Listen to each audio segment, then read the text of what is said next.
अब हम शुरू करने जा रहे हैं हमारे कोर्स के चौथे चैप्टर के तहत, जिसका नाम है इंटरनेट से परिचय, जिसमें आप इंटरनेट के बारे में सब कुछ जानेंगे।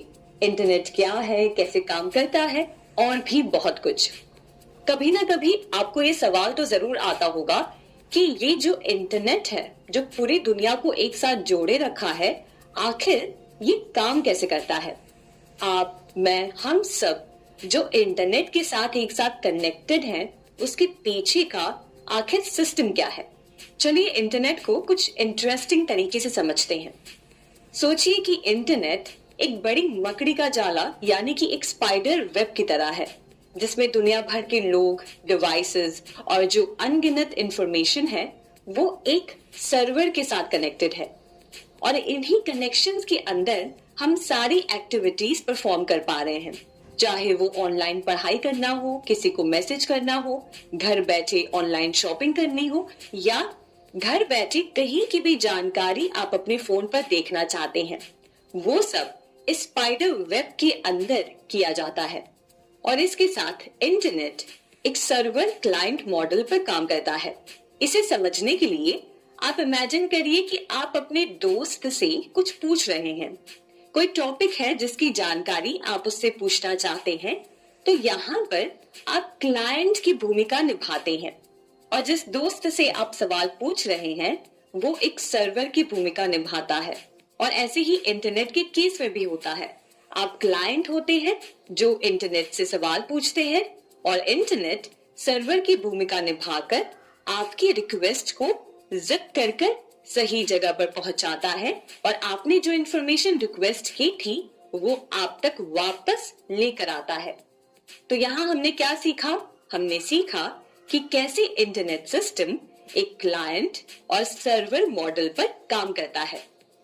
अब इंटरनेट सिस्टम के अंदर कई सारे लेयर्स आते हैं। सबसे नीचे के लेयर में केबल्स, राउटर्स और बड़े कंप्यूटर्स होते हैं, जिन्हें हम सर्वर्स कहते हैं। ये इंश्योर करते हैं कि आपकी इंफॉर्मेशन सही जगह पहुंचकर वहां से सही इंफॉर्मेशन लेकर आप तक पहुंचा रही है। इसके बाद इसके ऊपर वाले लेयर में आते हैं सेट ऑफ रूल्स या रेगुलेशंस, जहां ये ध्यान रखा जाता है कि सब कुछ स्मूथ तरीके से काम कर रहा है।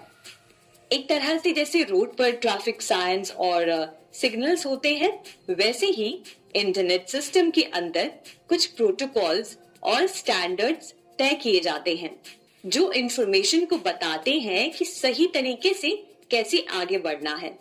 ये गवर्न करते हैं कि इंफॉर्मेशन कैसे ट्रांसमिट और रिसीव होगी। और ये सेट ऑफ रूल्स सभी को फॉलो करना होता है, जिससे कि इंटरनेट और आपके बीच में जो इंफॉर्मेशन का एक्सचेंज है वो स्मूथ तरीके से हो। और जैसे कहीं पहुंचने के लिए आप हाईवे, ट्रेन या एयर रूट का सहारा लेते हैं, वैसे ही इंटरनेट तक पहुंचने के लिए आपको इंटरनेट सर्विस प्रोवाइडर की जरूरत पड़ती है। इंटरनेट सर्विस प्रोवाइडर एक रूट प्रोवाइड करता है, जिससे कि आप इंटरनेट को एक्सेस कर सकते हैं। इनमें कई तरह के अलग अलग कनेक्शंस होते हैं, जैसे DSL, केबल, फाइबर ऑप्टिक्स। इन सभी माध्यम से आप इंटरनेट को एक्सेस कर पाते हैं। और इनमें से कौन सा माध्यम आपको सिलेक्ट करना है, वो इस बात पर निर्भर करता है कि आपके एरिया या आपके लोकेलिटी में इनमें से कौन सा कनेक्शन अवेलेबल है। और आपको बता दूं कि इंटरनेट बस एक ऐसी जगह नहीं है जहां आप इंफॉर्मेशन को एक्सेस कर पाते हैं। ये एक ऐसा असाधारण उपकरण है जिसने हम सभी को कनेक्टेड रखा है और दुनिया को एक छोटी और एक्सेसिबल जगह बनाया है। अब जानते हैं कि इंटरनेट के कुछ फीचर्स क्या है।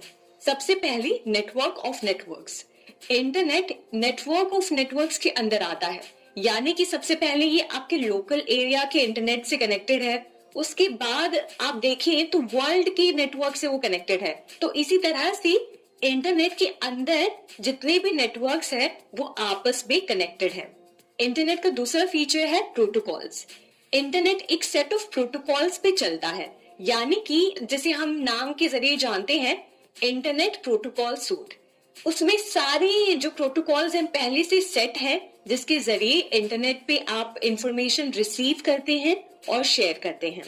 तीसरा एक बहुत ही इंपॉर्टेंट हिस्सा इंटरनेट का है जिसे कहते हैं वर्ल्ड वाइड वेब, यानी कि WWW। ये एक इंटरनेट का पार्ट है जहां पे आप अलग अलग वेब पेजेस को देखते हैं, अलग अलग वेबसाइट्स आप सर्च कर सकते हैं और इवन अलग अलग मल्टीमीडिया कंटेंट को आप कंज्यूम कर पाते हैं। तो WWW एक पार्ट है इंटरनेट का जहां पे आपको सारे वेब पेजेस मिलते हैं।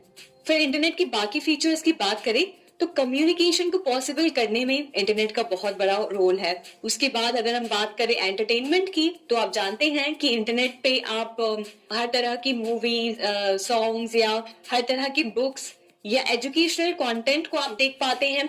तो वो एक बहुत बड़ा साधन इंटरनेट प्रोवाइड करता है। उसके बाद ई कॉमर्स प्लेटफॉर्म, यानी कि आप पहले ऐसा था कि कोई भी चीज अगर बेचनी होती थी, बिजनेस को अपने कंज्यूमर तक पहुंचानी होती थी, तो उसका माध्यम बस ऑफलाइन था। पर इंटरनेट के माध्यम से अब वो बिजनेस ई कॉमर्स प्लेटफॉर्म पे आ गया है। जैसे फॉर एग्जांपल आप अमेजोन और फ्लिपकार्ट की बात करें तो ये एक ई कॉमर्स प्लेटफॉर्म है जो इंटरनेट की वजह से पॉसिबल हो पाया है। और उसके बाद सबसे अंत में और सबसे इम्पोर्टेंट कि इंटरनेट के जरिए आप इंफॉर्मेशन को एक्सेस कर पाते हैं।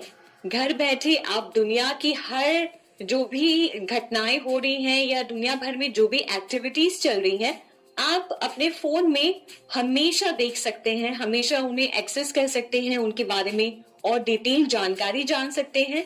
और शायद ही ऐसा कुछ है दुनिया में जो आप इंटरनेट पे उसकी खोज नहीं कर सकते। तो इंफॉर्मेशन का एक बहुत ही बड़ा पुल है जिसे हम इंटरनेट कहते हैं।